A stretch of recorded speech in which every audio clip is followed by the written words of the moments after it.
Check, check. Come on, baby. Give me some sound. Check. Getting sound there. I'm getting sound there. What's going on? Can you hear me now? There we go. Jeez Louise. Two false starts. The first one made a lot of sense. So I noticed the mute button was muted. That one's on me. The second time around, my audio hardware got reset. So finally, people should now be hearing me. Thank you very much. Jeez, this is one of those days, folks. It's one of those days. Now, I guess I'll just repeat everything because apparently nobody got anything. You might be able to hear in my voice and my energy, taking it a little soft today, taking it a little easy. I've got the hints, the beginnings, the scratchiness, the sensitivity in the throat. Pretty much every human being that I know is getting sick at the exact same time. Even if they didn't go on a Burning Man research project, there's some sort of 5G frequency getting blasted out to make everybody sick, keep them distracted and sleepy. The globalist plans unfolding before us. So I hope y'all out there are feeling better. So I'm going to take it easy. We're going to find out. I do have limited time today, but enough time to have some fun. My hope is, and I considered letting this one go, but I think it's important to make some initial contact with the Canarium so people aren't worrying. But also, I mean, this is a crazy year, guys. For those who maybe are new or don't know why I'm here or like what's going on, just got back from the Burning Man Research Project 2025, going out there with the Camp of the Unknown God. And it was a very, very, very interesting year, folks. In a similar way that y'all heard me rant over sort of the beginning of this year, back in January, which, hello, what are we, September, 9 months ago? You know, this is a strange atmosphere shift, strange spiritual atmosphere shift in the world, sort of signaling something's going on. Very similar at Burning Man. A very, very different vibe, a very different experience. That goes for myself and many of the burners that I talk to, as well as some of the other members of the Camp of the Unknown God, who most of which are still on their way home. You know, a large portion of the Camp of the Unknown God, they live in Canada, so it takes them forever. I cannot imagine the journey that they have to be on, and hopefully they're not feeling something like I'm feeling coming on. But I don't even know where to start, man. This is just a crazy year. Also, I guess I'll start from the beginning. Here's what I'm going to do. We got to officially start the show. I do have lined up Gonza's new mini documentary, Beyond the Verse, The Small Scroll. We'll probably get to that, and we'll chat about that. I can make no guarantees about the amount of call-ins we'll take or anything like that, but let's go ahead and start the show. Apologies. I should have pressed this jingle a while back, and I'm going to do it right now. Here we go. Called it. We got a caller. We got a caller on the line here. What's up, everybody? I'm back. You're back. We had a couple of false starts, which happens often, but this one was even... Look, it's not because of gremlins, simply because of my own brain. I've had now 2 false starts. I've now given, this will be my 4th intro to the show, which, you know, it's good to get some practice, okay? It's been a week and a half since I've been on air. That is what we're doing. For those who are just tuning in to the podcast version, what's up? We love you. And you might notice my energy is a little low. My voice, I'm going to try to keep it a little bit low because I haven't actually kept track. I'm sure this happens every year, but pretty much every single human being that I know right now has just begun to fight something off. I feel the scratchiness, feel the sensitivity. I want to make sure to take care of the vocal cords so I'm not spending the next 2 weeks huffing and puffing and scratching my way through the episode. So we're going to take it easy today, but I wanted to reconnect, sort of a soft launch here back from the burn. And for those who don't know, you can go right now, go to burningmanresearch.com.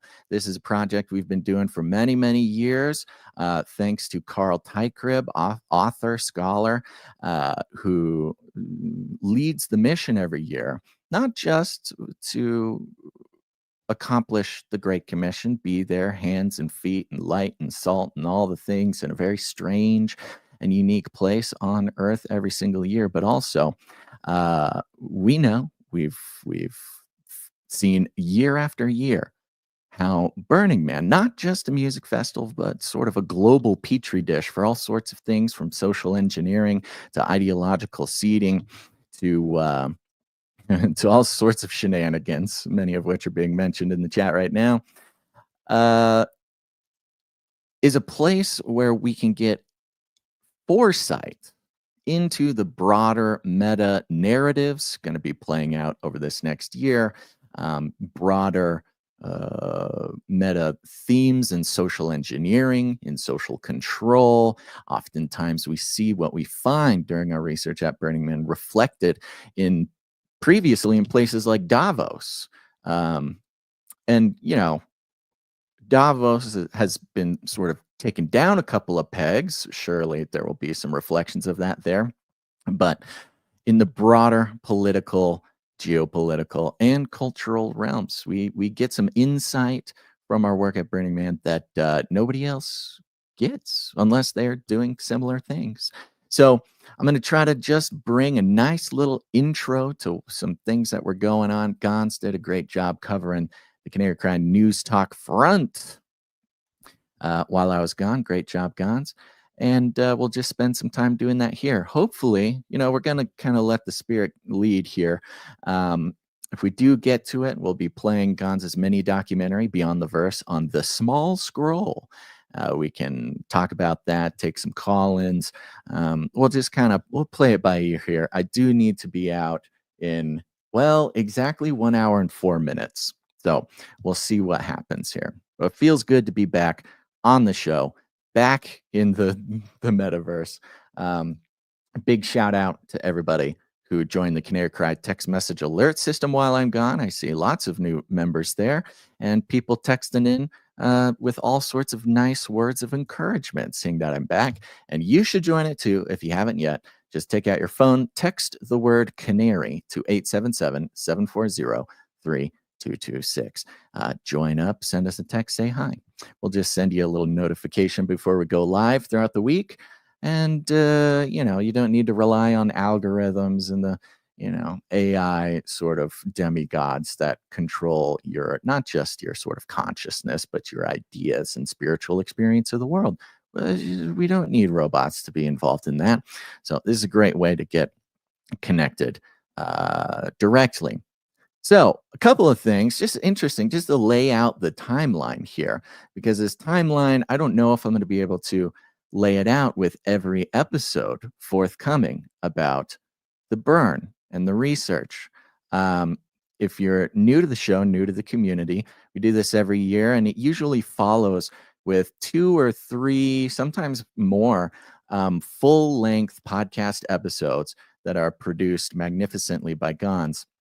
And if you want a taste of the types of things that we've discovered over the years in the development of this research, you can go to burningmanresearch.com. It's simple, it's easy, and anybody can do it. Even I can do it right here, burningmanresearch.com. Oh, make sure to spell it correctly.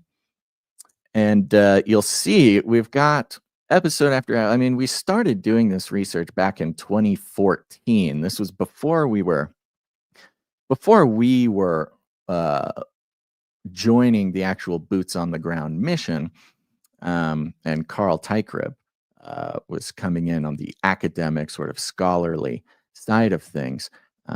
It was in 2017, 2018, around there, that it became clear that the sort of armchair research had come to its pinnacle. We had learned as much as we could learn, and um,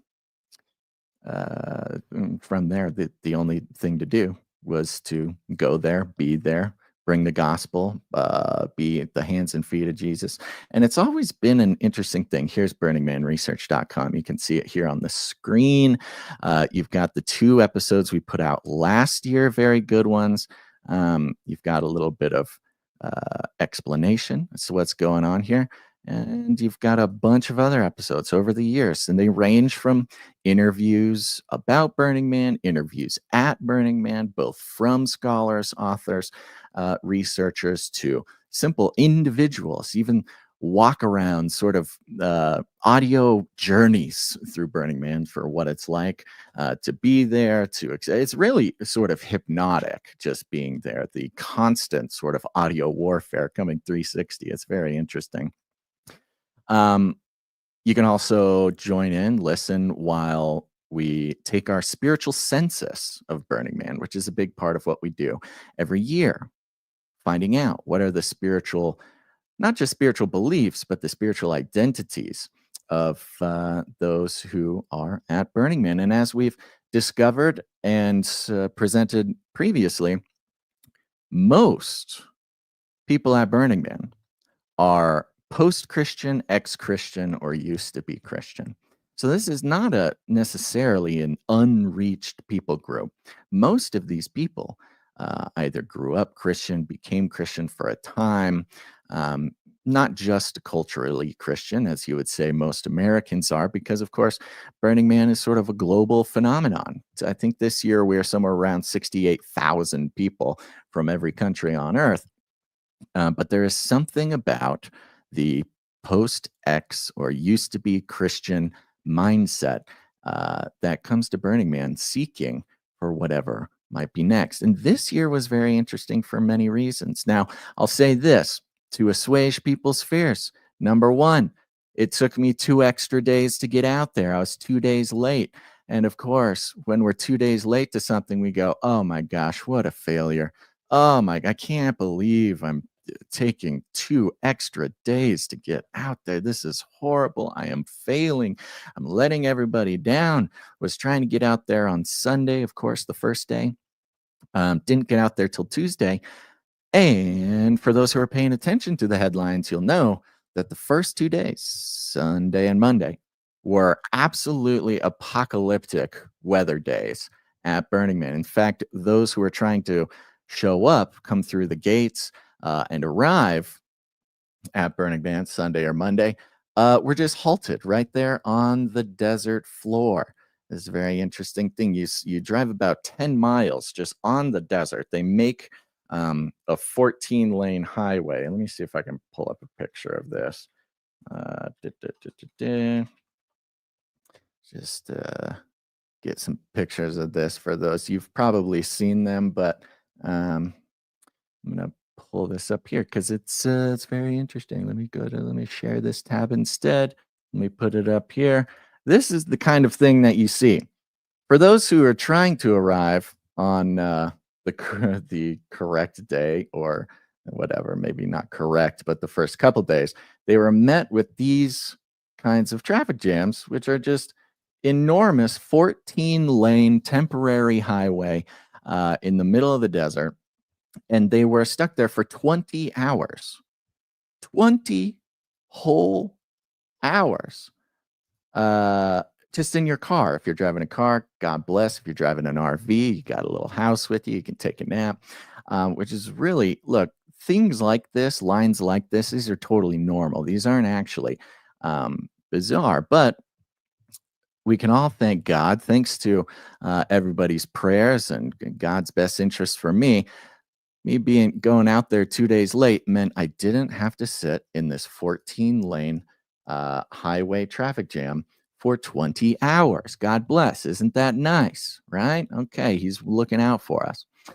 And the weather was atrocious. The windstorms were destroying things. Let's see if I can pull up Burning Man windstorm 2025. In those first couple days, the windstorms were absolutely destructive, destroying things, structures, not just tents and things like this, but larger structures. In fact, the windstorms halted a lot of the early construction. Whoopsies. Uh, a lot of the early construction for things like the temple, various pieces of art. There were times when um, the there's a lot of art that just never got set back up. It just never got set back up. It never got built. Lots of art never made it there. Lots of camps never completed their thing. You can see here on the screen, just total whiteout, like unimaginable, as apocalyptic as you can get. And one of the early headlines that popped up, which I thought was hilarious, because I'm there, and you can sometimes get some Wi-Fi. You can try to check the news. I'm trying to figure out what's being reported, and and some of the early headlines, I just couldn't help but laugh about it, because let's see here, who's this? The SF Chronicle. This was the headline that I was met with as I arrived and was able to check the news. Burning Man's Orgy Dome organizers ask for donations to fund 2026 comeback. That wasn't the exact asking for donations was not the headline, but the Orgy Dome had been destroyed. And from the mainstream look at this, I could see why this would be the thing to focus on. The Orgy Dome itself, sort of a hilariously heathen, like hedonistic, just, I don't know, sinful establishment that exists there, destroyed by the winds. And no, for those who ask, no, never been to the Orgy Dome. Don't worry. In fact, I don't know if I've ever even seen it. I think calling it a dome might be a little bit more of a rhetorical flourish. I don't know if it's an actual dome from the things that I've seen, but it's one of those sort of what's the word, tasty morsels that the mainstream can grab onto. And the wind was so destructive, took it down. They couldn't build it again. Oh no! Oh no! But that wasn't it, or that wasn't all. Now I'm sure Gons checked in with a few stories while I was there. Two of them stuck out, and I'm in the middle of kind of doing some deeper research just to see, if any of the details of these things. What in the world? Getting crazy pop-ups. Get out of here. Um, the details of these things are interesting on their own. But as we know, we go here to try to find some insight about what to expect. We think of the world primarily, as we do here, in spiritual terms, and in the terms of spiritual warfare, spiritual reality. We can talk about what it means to sort of separate the two categories of the material world and the supernatural world. But in essence, we think and we know, or at least operate here, that they are sort of one and the same. That talking about them separately is really only a category of speech and not of sort of objective reality. And so this place, Burning Man, which, as we know, is sort of this pilgrimage, everyone there is really is a seeker of some kind, and not just a seeker of some kind, but a seeker of spiritual things. Of course, a lot of this manifests itself in the New Age and in the pagan and things like this. I tell a story. I guess I'll tell a piece of the story now. As we've been observing over this year, the resurgence in the interest and the popularity, first of things like Christian ethics, Christian morals, taking a much stronger hold on broader culture on the mainstream, not just sort of politically in older generations, the ones that you'd expect, but the younger generations, Gen Z, having this transformation and this draw towards traditional Christianity that no other generation in human history has had. We've never seen it before.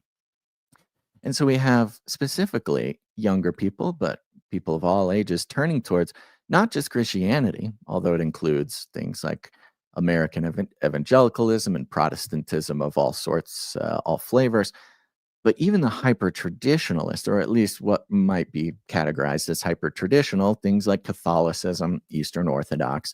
And if you've been listening for a while, I'm sort of on this mission to try to learn more about Eastern Orthodox Christianity and what exactly is the draw of so many thousands and tens of thousands and whatever of young people going this direction. I have some theories, but one of the things I find in the schedule for Burning Man this year is basically a daily session of Orthodox Christian prayers and hymns every day. And it alternates days. One day it's in the morning, then it's in the evening the next day, then it's back in the morning, then it's in the evening. And it goes on for about 5 days. Oh my gosh, this is crazy. This is what I need. Like I have the darndest time getting, a qualified and willing and trustworthy sort of Orthodox person to talk to and try to discover these things. And here I am at Burning Man for research purposes and for bigger, broader picture to sort of understand and have insight into what's going on in the world now and what happens in the future. And here I see something I've never seen before, and that is Orthodox Christian services, short ones. And the long story short, I take hours and hours and several attempts to try to make it to one of these things because I'm like, this is perfect. I get to wrap up several channels, several interests of research that we have going on now. What are the odds that it would all come together here? Um, and the long story short, still looking for some, still looking for some insight. Still looking for some insight into what's going on in the broader culture and in Orthodox or Eastern Orthodox Christianity. But the presence, allegedly, now whether this presence was sort of a mirage, whether it was some sort of bait, I'll tell the story again some other time. But basically, I show up to where the Orthodox prayer service should be. And I don't really know what to look for with these things. I mean, when I think of Eastern Orthodox, I think of big beards and guys in robes, black robes and like icons, incense, gold stuff. And even in the Burning Man description of these Eastern Orthodox services, it says, keep an eye out for the incense and the icons. So I go out and it's trying to find this place. For those who have heard me describe it before, it's just absolutely impossible. You're in the desert, in a big, broad, wide desert with mostly nothing. It's kind of like, reminds me of the solar system in that way, because we think of the solar system as, the 8 or 9 planets and the sun, and we can put them in order and we know which ones, how to get from one to the other, kind of theoretically, but it's mostly empty space, the solar system, if indeed there is such a thing, is 99.9% empty space. When we think of planets and stars in the solar system, it's mostly nothing. And that's what it's like being at Black Rock City. It's mostly nothing. It's mostly empty. So when you're told to meet at a place or go behind this and look for this, because that's where the event's being held, 99% of the time, there's just no possible way. However, one time I went to where I thought this Eastern Orthodox thing should be, and I see some people in robes. I go, my gosh, okay, they're in black robes, great. And then, like I said, look for the icons in the incense, and these guys in black robes, they're sort of waving around something that's smoking, looks like incense or whatever. And I look a little closer, and some of these guys in black robes, they're like wearing masks, like masks with like deer horns on it or something, kind of starts to seem a little pagan, a little weird. I go, okay. And I walk up to these guys And they're like, "Oh, would you like to join?" I go, "Is this the Orthodox prayer service?" They go, "No, no, no. This is the shamanic death ritual." I go, "Oh, okay. Oh, do you know where the Orthodox prayer service is?" They go, "No, but would you like to join the shamanic death ritual?" I go, "Yeah, I'm pretty picky when it comes to the rituals I participate in. I think I'll skip this one. Thank you very much."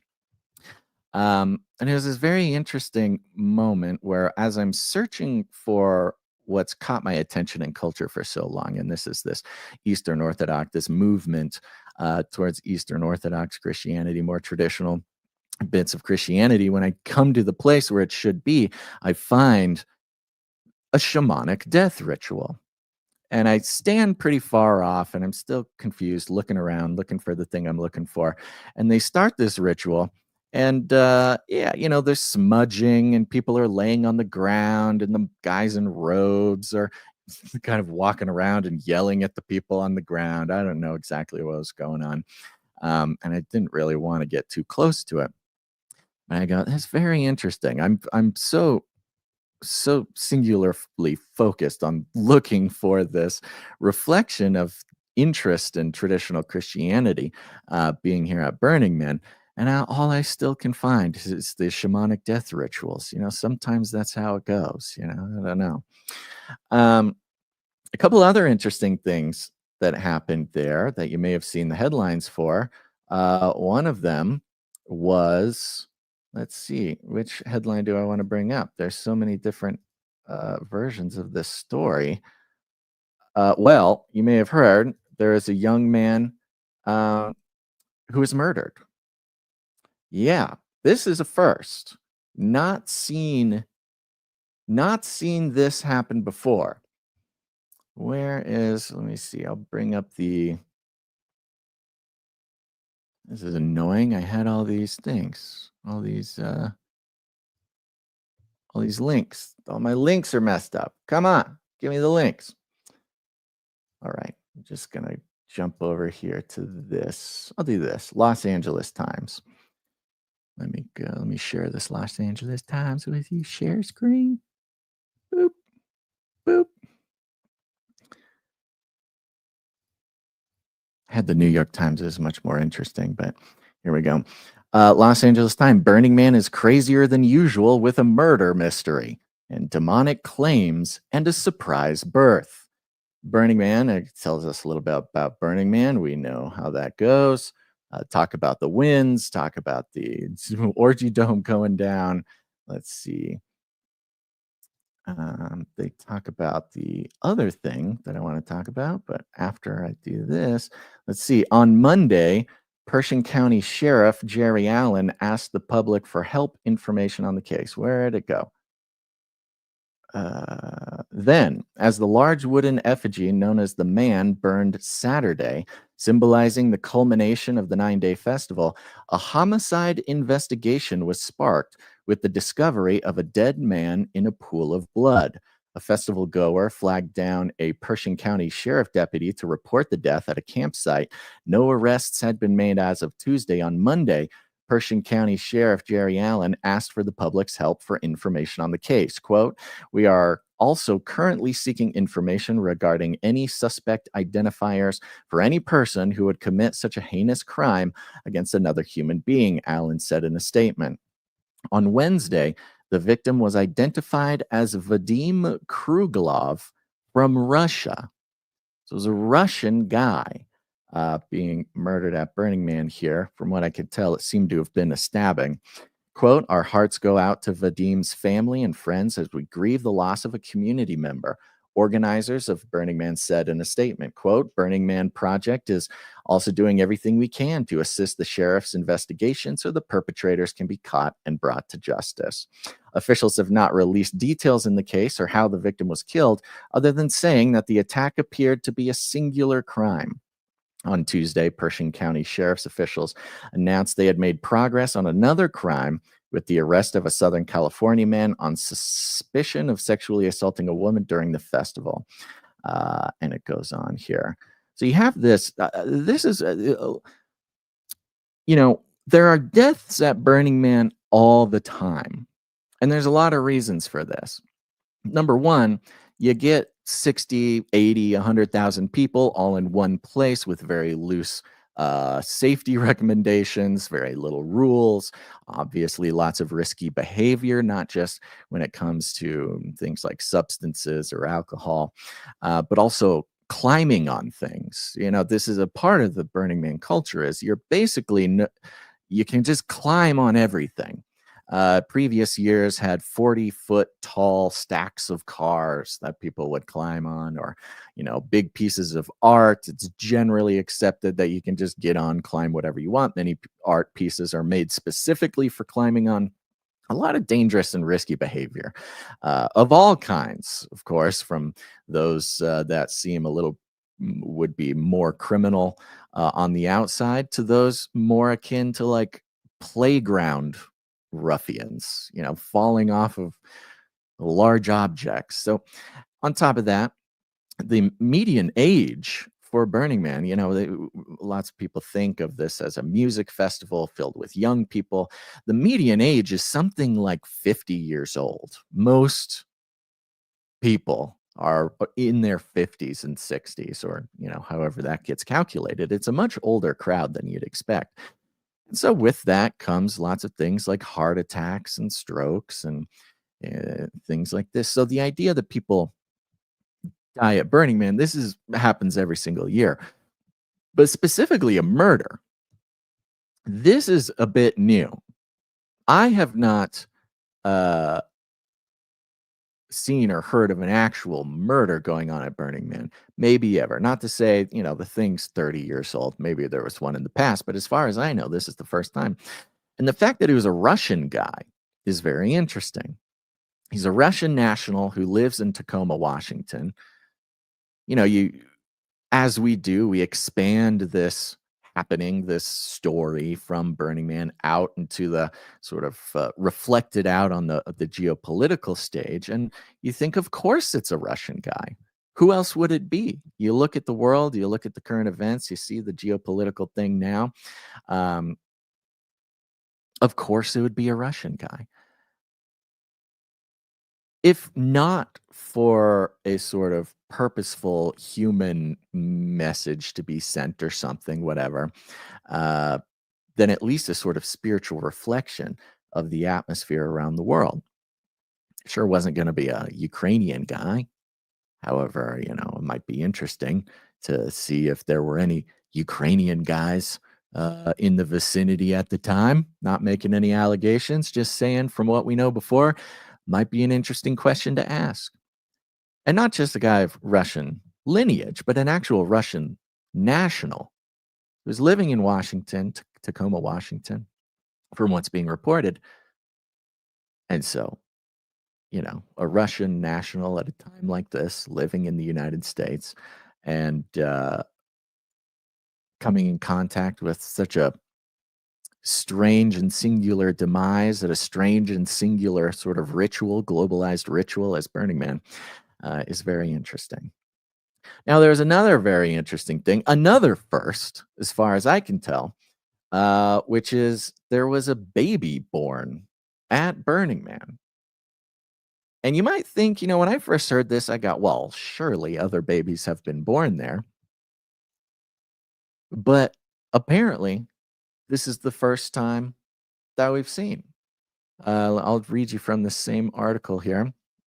The famous festival, which also draws millionaires and tech executives, primarily millionaires and tech executives, was also the site of a surprise birth after a woman who said she was unaware she was pregnant delivered a baby Wednesday at Black Rock City on the playa.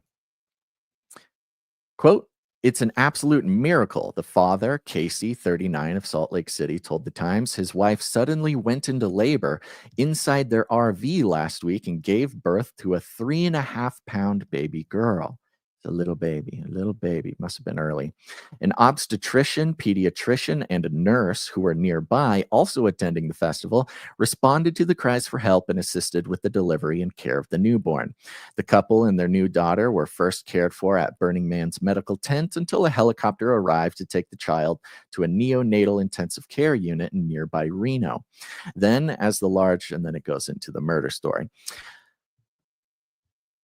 We have very strange corresponding stories. Of course, we look at Burning Man not just as a collection of, heathens or a party in the desert. We've worked many years and done lots of research to sort of dispel this notion that this is just like some other festival. The global powers that are involved very intimately, the military industrial experiments, the social engineering work that goes into this, the presence of technology that is either secret or developing or whatever that we see deployed in various places around the world afterwards. But essentially, as it is, and you'll hear a great interview from a fella that I talked to out there, we get really deep into the ritual aspects of Burning Man. Of course, the burning of the effigy, the cremation of care. This is an obvious one. The burning of the temple, another obvious one. But lots of various different little rituals. And if you think about it spiritually or ritualistically, in the same year, we have two firsts: the first time there was a murder and the first time that there was a birth. Now, the details of the birth are very interesting. And this happens. You hear stories about a woman not really realizing that she's pregnant. Maybe it's not showing. Maybe, the pregnancy is sort of deals with her body a little different. Obviously, premature, 3.5 pounds. I don't know. It's not like she was 9 months along with a huge baby bump. But you have these two things happening at once. I think signals, some very interesting, at least on the spiritual side of the reality here, things going on, and we'll see reflected further on this sort of rebirth. Remember the theme, and we went through the theme before, and this is always very interesting place to start your research, to start your sort of to inform spiritual discernment when it comes to Burning Man and the things that happen, is you start with the theme, because they put a lot of time, energy, effort, prayer, crystals, whatever. They put a lot into deciding the theme, because they know that this is they're setting a global worldwide tone, because burners come from every country in the world, and they go back to their country and they bring whatever it is that Burning Man was sort of dispensing. And this year, the theme was called Tomorrow Today. And interestingly enough, it was very much themed around things like, and explicitly referred to, the world fairs. The world fairs are an amazing part of human history, especially if you're sort of a narrative skeptic, conspiracy theory, all the things that have to do with the world fairs, the technology, the the hidden histories, the strange occurrences, mud floods and fires and all this crazy stuff surrounding the world fairs. I mean, it's a beautiful sort of theme, especially for those like us who are interested in sort of the more spiritual side of what's going on. And so it's very much themed world fairy, but the idea was tomorrow today. We're on the precipice of dystopia and utopia. We are walking the line. It's up to us to decide. And you talk about this year, if nothing, thank you, Dento Bean. No, I'm not the father of the baby, nor am I involved in the murder either, nor am I involved in any of these headlines, which, thank God, sometimes we don't get to choose what headlines we're involved in or not, but God was watching out for me.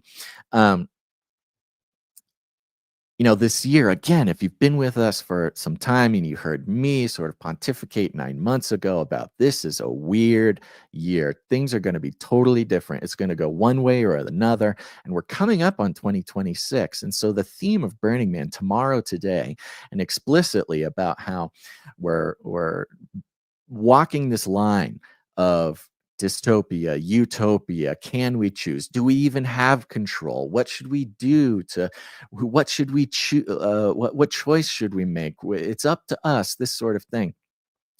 Um, and then to have, the juxtaposition of dystopia, utopia to be such a precise and poignant focus of the theme, of the spell, of the ritual that's going on the whole time.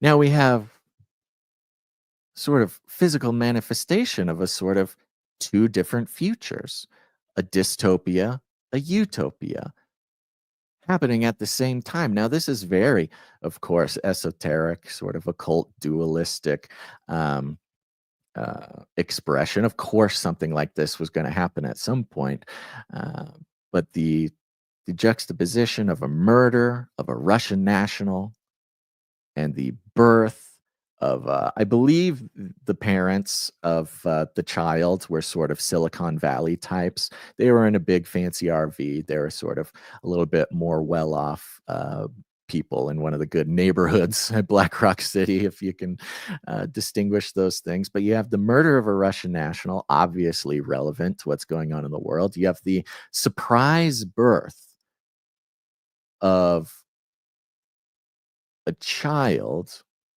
prematurely by a couple who did not know this was coming. And they're sort of in this class of Silicon Valley, well off sort of technocrat types. I don't know them personally, but at least what's being represented about them.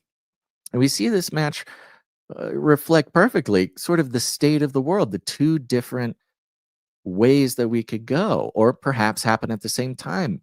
You've got World War III. We're on the precipice of World War III, the end of the world, an apocalyptic conflict between near peer adversaries, talking Russia, talking China, talking the US, this sort of thing. And at the same time, you have this utopia of the technocrats, the billionaires, the Silicon Valley folks who are birthing new things, perhaps prematurely. Talk about AI. When AI first came out, it was obviously premature. It was not very impressive. It made many mistakes. It still isn't that great, although things, people are finding ways to work with it.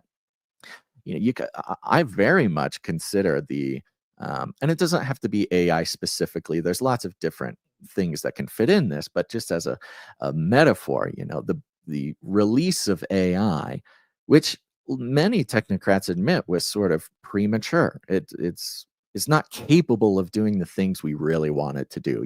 Things like governing a country, things like breaking the laws of physics, things like these real dystopian or utopian uses of AI, depending who you ask. And so these two things specifically, I find incredibly spiritually relevant to where we are now, what the predicament the earth human beings are in, both materially and spiritually, and even go back to the orgy dome. The orgy dome getting taken out by an act of God is very relevant to the interesting trends that we've been seeing of especially young people turning their backs on the hedonistic, the secular promise of pleasure, the postmodern ethos of basically, a sort of Aleister Crowley Satanism, as uh, um, the I'm trying to repeat the exact words. Maybe it's good I don't repeat the exact words. But the worshiping of the self, the prioritization of personal pleasure, the turning from any tradition for the sake of turning from any tradition, the progressivism, these sorts of things. So all three of these headlines, the murder of the Russian, the premature birth from the technocrats, the destruction of you could call it sort of a temple of hedonism, a temple of of uh, sort of hedonistic pleasure being taken out by this act of God. You see all these things, all three of these things reflected so poignantly in what we've been going through this year, and I think what we're going to see, um, of course, for the near future. So those are just a few things. I mean, I have so much. We have so much material we're going to be bringing to you guys, so keep an eye out. Of course, if you haven't yet, go to burningmanresearch.com. You can see, you can get a taste, because here's the thing. One thing that I was dealing with out there this year, and I hope it doesn't come bite me in the butt. I really don't, because I really had some very serious time with the Lord on this. Previously, I've done all sorts of fun and interesting things to sort of bring what's going on out there to the Canarium. All of them you can find at burningmanresearch.com. If you haven't come in contact with these episodes yet, go listen to them. There's so many incredible things. You're going to be the most informed person that you know. And I've found myself out there because when I'm out there, I'm working. You know, I have that. That's the vibe. I'm going around. I'm going to lectures. I'm going to events. I'm recording things all day. I'm talking to people. You know, I'm very much sort of working as much as I can, because why come back? Well, you know, empty-handed. Can't do that. And so catch up over the next week or few days. Catch up with the Burning Man episodes from previous years, because I found myself at the various events, at the rituals, at the burns, at the art pieces, at the things like this, trying to find another angle, another way, another thing to say about it, another, you know, really asking the Lord, like, okay, what this year? What, you know, it's the same basic format every year at Burning Man. And how many times can I bring a new angle or a new understanding? And I was really beating myself up about this in various places. And and I, you know, felt this way for a couple days, and then, you know, there's just a moment where it sort of occurred to me in a flash, and of course, I credit Holy Spirit for this. Um, that just as much as we've been saying that something else is going on right now, something else in the world, something we haven't seen before, uh, which, you know, this sort of complaint, or this whatever, this uh, what's the word? I don't know, lamenting that Gons and I have had over this year of like, okay, well, we did it. We destroyed the hold of the mainstream media on the people. Okay, yeah, well, we did it. We played our part, you know. And now it is mainstream. It is the majority of what's going on online doing the thing that God had called us to do over many years. And what's next? What is the next thing? Because if we find ourselves, Gons and I think everybody in the Canarium, if we find ourselves in the majority of what's going on, what's being talked about, what's being researched, what's being whatever, if we find ourselves in the vast majority, uh, in line with what everybody else is doing, what everybody else is talking about, that's a good clue to us that something has happened and the mission has sort of shifted. Partially, perhaps, like we're just not, that's not needed from us anymore. You know, we've always been the sort of weird forefront of these things, especially from a Christian perspective. And and it feels like we've landed in a place uh, where we're being really asked to sit and seek and listen and find out whatever's next needed. Because the world we're in today is absolutely different than 1 year ago. I mean, even just before the election, you know, that's one example. You think about before the election, think about of August of last year. It was entirely different. The things being required of us all on a daily basis, not just online or doing shows or whatever, but on a daily basis, interacting with the cashier, you know, it's just absolutely totally different place. And I think that's going to continue. So let's see here. How much time we got? We got a few minutes. We got a few minutes. Let me check. Let me bring you one thing. This was another very interesting thing that God did out there. Um, I was wandering out in the desert, wandering out there, looking at the art, just kind of going from piece to piece here. And for those who are watching, you can see just the distance between things. On the screen right now, it's just a little piece of art, a little tiny building here. I'll talk about that in a second. You can see really how far away the next things are. If you were walking, it would take you 15, 20 minutes of pure walking to make it out to the other objects. This one you're looking at here, you can see, uh, for those who are just listening, it's a small metal box looking building with sort of an arched doorway. And there's bullet holes in the paneling on the side of the building. And there's a little sign out front. And it says, "The Little Church of Thoughts and Prayers." And there's bullet holes in the sign. And I'm kicking myself so much because I was found myself here. This is not a picture that I took. I didn't have my phone on me at the time, so I couldn't take any pictures. I had to find these pictures, which wasn't easy to do because it was such a bizarre, tiny little thing. Bizarre, tiny little piece of art that nobody really was talking about. Nobody was really looking at. It was barely even on the map. I can't even go find, it on the map.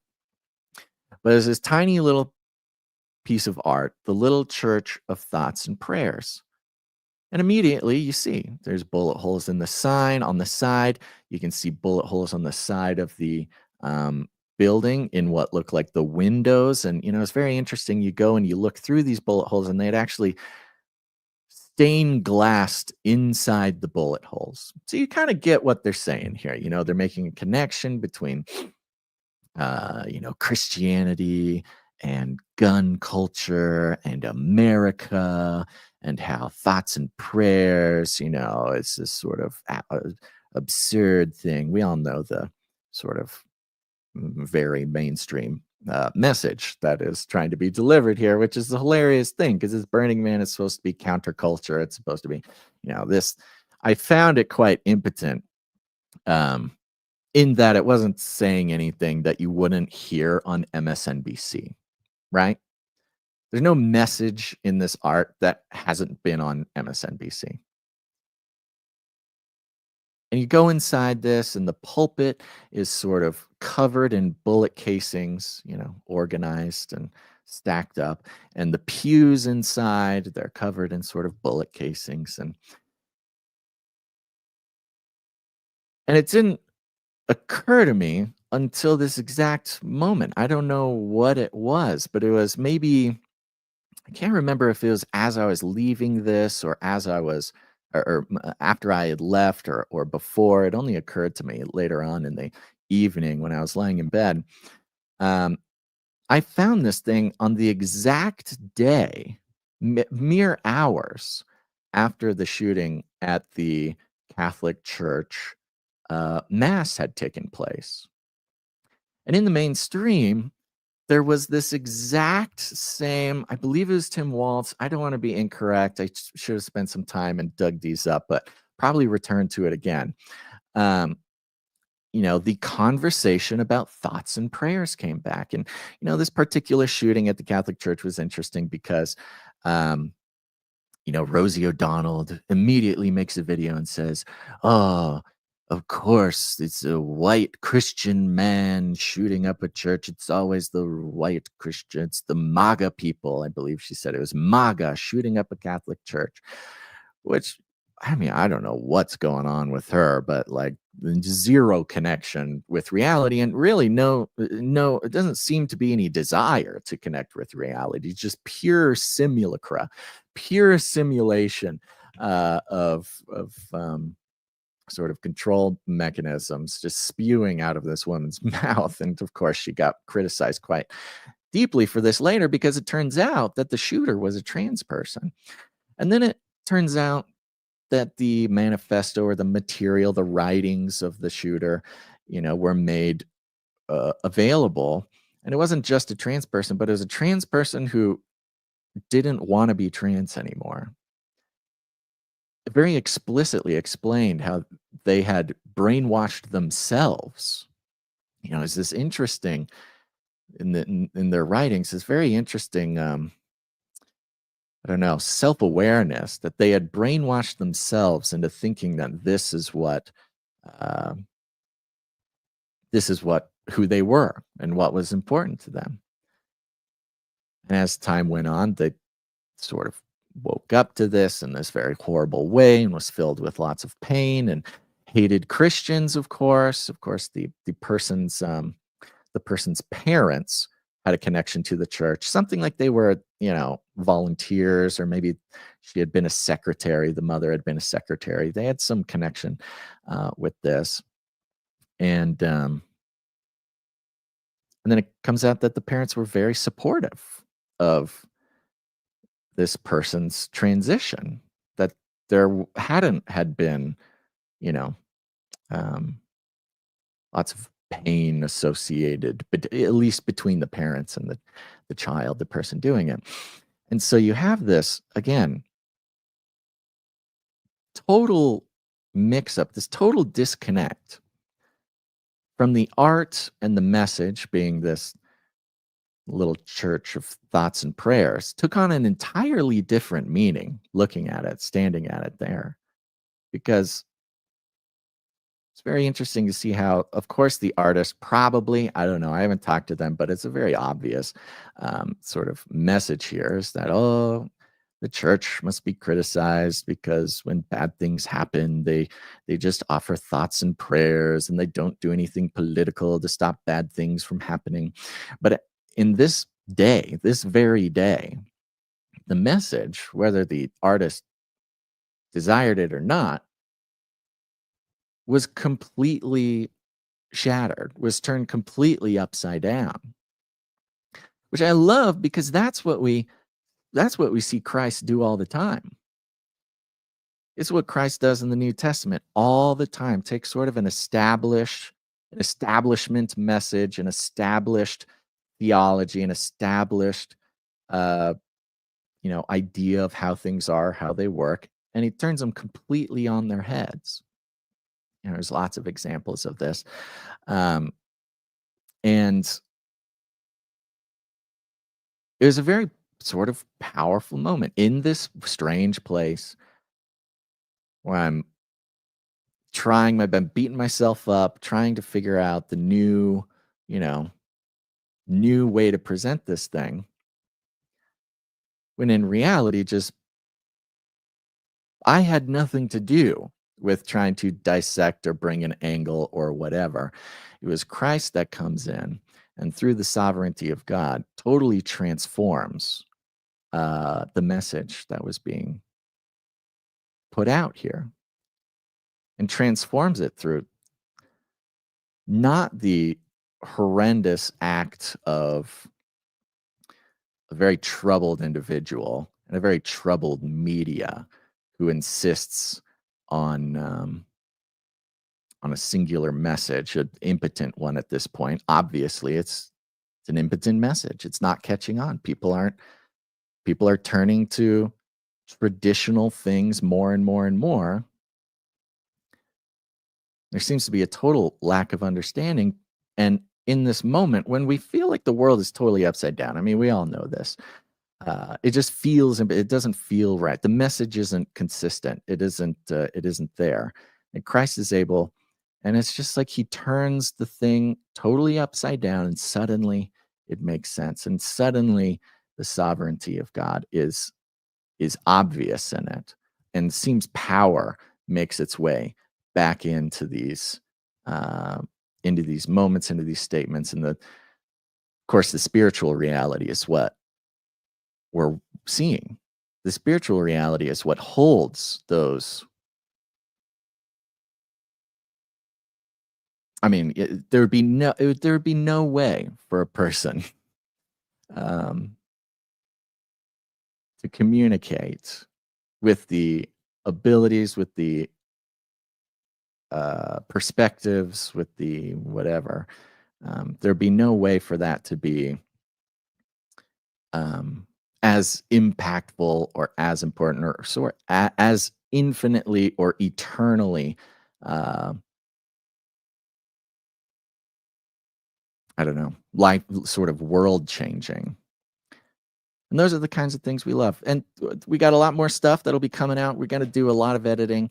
Um, going to do a lot of follow up. I'm hoping to bring at least some little pieces to Canary Cry News Talk in the following episodes. But keep an eye out on the Canary Cry Radio RSS feed as well as the YouTube channels, because we got some good stuff, and I want to know what you guys think. And I think I'd love to get an opportunity to talk to some of you guys, because I think there's some very important, it's interesting for me trying to go, not just for me, for us, the whole Camp of the Unknown God, trying to go get the inside look. Somehow I can see the message inadvertently being made that there is more to learn from the inside than there is the outside. But I think there's some very interesting nuggets to be found for those who are on the outside looking in. I think there's sort of a synergy between those things. So I might be opening up some opportunities to chat about this kind of stuff.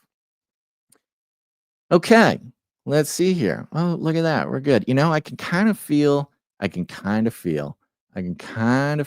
voice starting to give out just a little bit. This would usually be the moment when I would go ahead and open the phone lines. In the past, this has resulted in me pushing it a little bit too far. I kind of feel like it might be the most responsible thing to go ahead and land the plane here, which will give us a good opportunity to do some more, to premiere Beyond the Verse a little bit later. I don't know. We'll find out how Gons exactly wants to do that. But thank you everybody for being here. I appreciate that. And like I said, keep an ear out, keep an eye out. As I'm back here, I'm having to very slowly start catching up. I see a lot of people reached out, sent messages, sent emails. Please know it's going to take me a couple of days to kind of get through them, but I want to make sure everybody feels taken care of. Appreciate that very much. And yeah, other than that, let's see. What else do we do here? I don't know. I don't think I'm going to do anything else. What I'm going to do is make sure that we all get a moment to groove and feed the ducks, because you gotta feed the ducks. And that's sort of metaphorical, but it might be literal. Ducks gotta eat, man. While you're at it, I want you to text the word Canary to 877-740-3226. Jump on the list, folks, just to make sure that you never miss another show. And you can text us back at that number, which is very fun. I can't carry on a conversation with you because it's very expensive. You cannot text back and forth, but I do see them. I do read them. 702 says Basil brought the wrath of God. Thank you. 702-551 says catch you guys later. Can't wait to listen. Thank you. Oh, let's see here. 702 says I am your Las Vegas Canary. Easy to love, Curtis Keyboards. That's my handle. Oh yeah, Radical Wow. The big news is about Huntsville, Alabama being the 1950s underground anti-gravity base. My insiders say the Space Force is also setting up shop in Red Rock Canyon, Nevada, near Pahrump. That's right. Big news coming out yesterday. Trump making some announcements about Space Force, which, for those who know, connect with some long-standing, strange connections with secret government technology and bases and things. So we'll dive in. All right, everybody. Thanks for tuning in to Canary Cry Clubhouse. Make sure to tune in next time. But until then, think outside the cage. Called it. We got a caller. We got a caller on the line here.